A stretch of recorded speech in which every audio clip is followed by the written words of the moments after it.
నమస్తే, నేను ప్రశాంత్. దక్షిణాది మీద మోదీ గారి ప్లానింగ్ ఏంటి?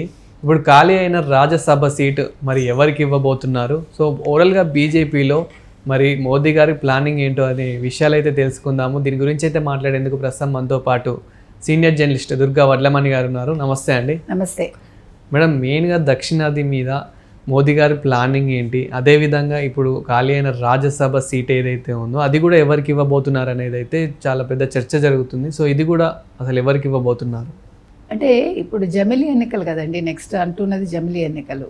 ముఖ్యంగా మీరు చూసుకుంటే కనుకైతే దక్షిణాదిన కొద్దిగా పుంజుకుంటోంది బీజేపీ. మొన్న ఓటు శాతం అక్కడ పెరిగింది, ఎక్కడ తమిళనాడులో పెరిగింది, తెలంగాణలో కూడా వాళ్ళకి 8 వచ్చాయి లోక్సభ సీట్లు. అంటే ఈవెన్ ఏపీలో పెద్దగా పెరగకపోయినా కొద్దిపాటి పెరుగుదల కనిపించింది. కేరళలో కూడా క్రిస్టియన్స్ ఇప్పుడు బీజేపీలో చేరటం జరిగింది మనం చూస్తే కనుక. అయితే ఈ వక్ఫ్ బోర్డు చట్టం ఏదైతే వీళ్ళు తీసుకొచ్చారో దీని ఇంపాక్ట్ ఖచ్చితంగా బీజేపీ మీద ఉంటుంది, అంటే మంచిగానే ఉంటుంది. సో ఇలా చాలా అంశాలు అనుకూలంగా ఉన్నాయి వాళ్ళకి. ఈ నేపథ్యంలో మనం చూసుకున్న విజయసాయిరెడ్డి ఏదైతే రాజ్యసభ సీటుకి అయినా రాజీనామా చేశారో ఆ సీట్ ఎవరికి ఇస్తారు అనే చర్చ జరుగుతుంది. సో అందులో భాగంగా అన్నామలైకి ఇస్తారని. ఎందుకంటే అన్నామలై ఇటీవల తమిళనాడు బీజేపీకి ప్రెసిడెంట్గా ఆయన రాజీనామా చేయటం అంటే అక్కడ పళనిస్వామికి అతనికి ఉండే ఇద్దరు ఒకే కమ్యూనిటీకి చెందిన వాళ్ళు కావడం. సో లోకల్ ఇదిలో పళనిస్వామి డిమాండ్ చేశారు మీరు వాళ్ళ అన్నామలైని తప్పించాలని అనడంలో ఆయన్ని పక్కకు పెట్టారు. ఆయన అందుకే కేంద్ర రాజకీయాలకు వెళ్తారు బీజేపీ తరఫునని మాటలు వచ్చాయి. సో ఈ రావడంలో ఇప్పుడు ఆయన ఏం చేస్తారు అన్న నేపథ్యంలో అన్నామలైని రాజ్యసభకు పంపిస్తారు అని తెలుస్తుంది. ఎందుకంటే అన్నామలై ఒక మంచి నాయకుడు, నిజాయితీపరుడైన నాయకుడు, చక్కటి వాగ్దాటి ఉన్న వ్యక్తి, అన్నీ ఉన్నాయి. పట్టుంది, పార్టీ మీద పట్టుంది ఆయనకి, లోకల్గా కూడా పట్టుంది. కాబట్టి ఆయన తీసుకునే అవకాశం ఉంది. తర్వాత ఇప్పుడు ఇక్కడ ఇంకొక ముఖ్యమైన అంశం ఏంటంటే వాళ్ళు ఆలోచిస్తున్నది ఎట్లా బీజేపీని బలోపేతం చేయాలి దక్షిణాది రాష్ట్రాల్లో.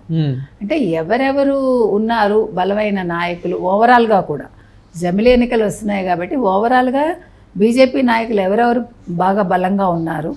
ఆ తర్వాత ముఖ్యంగా వాళ్ళ కన్ను పవన్ కళ్యాణ్ మీద ఉందని తెలుస్తాం.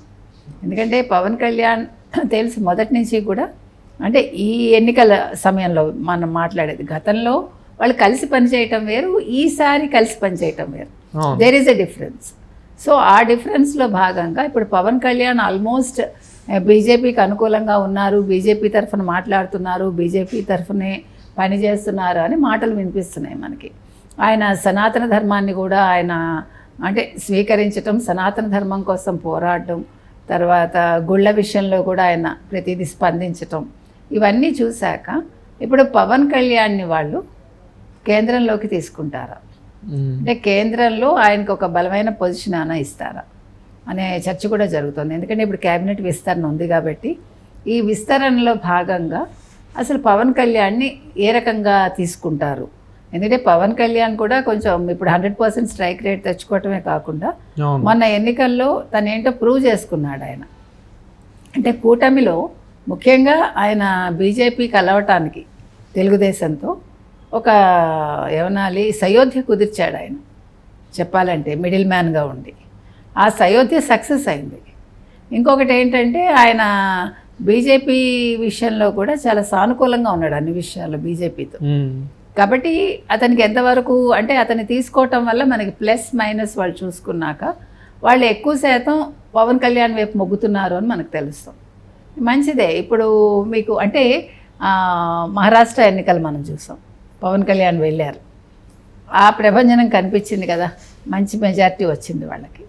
సో అంటే మాట్లాడగలడు, వాగ్దాటి ఉంది కాబట్టి ప్లస్ అవగాహన పెంచుకుంటున్నాడు ఆయన, అన్ని అంశాల మీద పట్టు తెచ్చుకుంటున్నాడు ఆయన. సో లోకల్గా కూడా ఎక్కడెక్కడ ఏదేది సమస్యలు ఉండొచ్చు అనే దాని మీద ఆయన దృష్టి పెడతాడు. ఇప్పుడు ఫోకస్ ఇప్పుడు చూడండి గిరిజనుల మీద ఎక్కువ దృష్టి పెడుతున్నాడు ఆయన, బికాజ్ ఆయనకు పర్యావరణం మీద చాలా ఇష్టం ఉంది కాబట్టి పర్యావరణం, గిరిజనులు, వాళ్ళకుండే కష్టాలేంటి, తర్వాత భూముల విషయంలో కూడా పోరాడతానంటున్నాడు. భూ ఆక్రమణలకు సంబంధించి ఏవైతే వీళ్ళు అడుగుతారో వాటి మీద దృష్టి పెడతానంటున్నాడు. అంటే మీరు పవన్ కళ్యాణ్ని గమనించినప్పుడు ఒక రాజకీయ నాయకుడి కంటే కూడా ఒక సినిమా నేపథ్యం నుంచి వచ్చినప్పటికీ ఆయన ఒక సాధారణ బడుగు వర్గాల గురించి ఎక్కువ ఆలోచిస్తున్నాడు, వాళ్ళ మంచి కోసం తాపత్రయపడుతున్నాడు. అంటే వాళ్ళు బతకడానికి, వాళ్ళు ఉండడానికి, ఇప్పుడు కూడు గూడు గుడ్డ ఇవే కదా మనిషికి కావాలి. సో వాళ్ళు ఎటువంటి ఇబ్బందులు పడకుండా వాళ్ళ వ్యవసాయం వాళ్ళు చేసుకుంటూ, వాళ్ళ భూములు వాళ్ళు కోల్పోకుండా, వాళ్ళు ఒక జీవనాధారాన్ని కోల్పోకుండా ఒక ఇల్లు కట్టుకొని వాళ్ళు ఉన్నత స్థాయికి ఎదగాలి అనే దాంట్లో ఈయన ఎక్కువ దృష్టి పెడుతున్నారు. అది మంచి పద్ధతి కదండి. మనిషి ఎప్పుడూ కూడా ఏం ఆలోచించాలంటే రాజకీయాల్లోకి వచ్చి నేను ఎంత సంపాదించుకుంటాను అని కాదు. ఇప్పుడు ఎక్కువ శాతం రాజకీయ నాయకులు ఇవాళ ఎమ్మెల్యే అయ్యారంటే ఒక 5 ఏళ్లకి వాళ్ళ స్థాయి మీరు గమనిస్తే ఇక్కడి నుంచి అక్కడికి వెళ్ళిపోతుంది వాళ్ళ గ్రాఫ్. అంటే దే ఆర్ ఎర్నింగ్. భూములు కావచ్చు, ఆస్తులు కావచ్చు, నగలు కావచ్చు, డబ్బు కావచ్చు. కానీ పవన్ కళ్యాణ్ దృష్టి అది కాదు. ఆ విషయంలో మనం అప్రిషియేట్ చేయాలంటే పవన్ కళ్యాణ్ని అర్థం చేసుకోవటం కొంచెం కష్టం. అంటే ఇదే క్రమంలో వైసీపీ పార్టీ నుంచి ఎవరైనా కూటమి ప్రభుత్వంలో చేరితే వాళ్ళని ఏమైనా ఈ సీట్ ఇచ్చే అవకాశం ఏమైనా ఉంటుందా? మరి చెప్పలేమండి. అంటే ఇప్పుడు మీరు రాగానే సీటు ఎక్స్పెక్ట్ చేయడానికి ఉండదు కదా, అది సమస్య కాదు. ఇక్కడ మనం పవన్ కళ్యాణ్ విషయంలో మాత్రం అతన్ని చాలామంది ఇప్పుడు రకరకాలుగా మాట్లాడుతున్నారు. పవన్ కళ్యాణ్ పని అయిపోయింది, పవన్ కళ్యాణ్ ఏది పట్టించుకోవట్లేదు, సనాతన ధర్మం అంటున్నాడు ఆయన చేస్తున్న పనులు కానీ పొంతన ఉండట్లేదు. కాదు, మనం పవన్ కళ్యాణ్ విషయంలో కొద్దిగా డిఫరెంట్గా మనం కూడా ఆలోచించాలి. ఆయన ఒక ఫోకస్లోనే వెళ్తున్నాడు. ఆయన ఎక్కడ పట్టాలు తప్పట్లా. ఆయన ఇవాళ కూటమిని కూడా నిలదీసే స్థాయికి వెళ్తున్నాడు. అంటే కూటమి నిలదీయటం అంటే ఎక్కడ ఏ చిన్న తేడా వచ్చినా మీరు కూడా చెయ్యండి అని అంటూనే నేను చేస్తాను, నేను ఇన్వాల్వ్ అవుతాను, మీరు కూడా చెయ్యండి అంటున్నాడు. అది ఎప్పుడు కూడా నాయకుడు అనేవాడు ఎలా ఉండాలంటే మీకు పని చెప్పేసి ఊరుకోకూడదు. నువ్వు చెయ్యి, అక్కడ ఆ ప్రాబ్లం ఉన్నట్టు సాల్వ్ చెయ్యి కాదు. నేను నిల్చుంటాను అక్కడ, ఆ సమస్య ఏంటో నాకు చెప్పండి, ఆ సమస్య మీద నేను పోరాడతాను, మిమ్మల్ని కూడా నేను కలుపుకొని పోరాడతాను అంటున్నాడు ఆయన.